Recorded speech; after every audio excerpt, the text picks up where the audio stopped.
जनतेचा कौल काय राहील, काय अपेक्षा आहे, काय अंदाज आला आहे? असं आहे की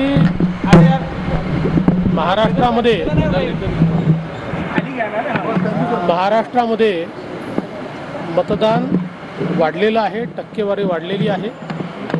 आजपर्यंतचा अनुभव आहे की जेव्हा जेव्हा टक्केवारी वाढते त्याच भाजप आणि मित्र पक्षाला त्याचा फायदा होतो। त्यामुळे आम्हाला अपेक्षा आहे की त्याचा निश्चितपणे फायदा आम्हाला मिळेल आणि महाराष्ट्रात आमचं सरकार तयार होईल अशी मला अपेक्षा आहे। अजून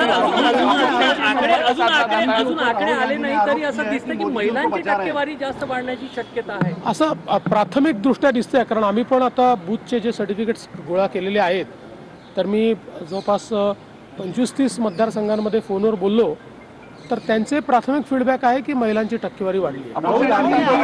अपक्षांशी संपर्क साधला जात आहे असं करताय, भाजपकडून काही अपक्षांना सोबत घेतात? आम्ही अजून तरी कोणाशी संपर्क साधला नाही।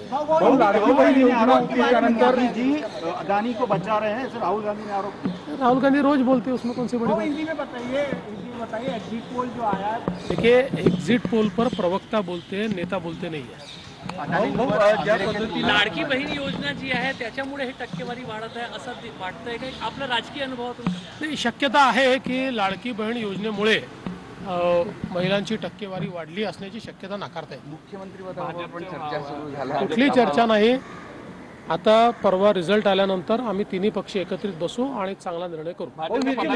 पदाधिकाऱ्यांच्या भावना आहे भाजपचा मुख्यमंत्री व्हावा। मला ते किती वेळा तेच ते विचाराल। मतदानाची टक्केवारी वाढलेली आहे, याला तुमच्या दृष्टीने कुठल्या गोष्टी कारणीभूत असायला पाहिजे?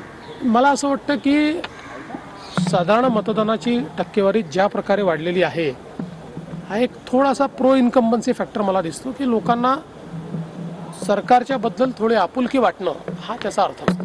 चला, धन्यवाद।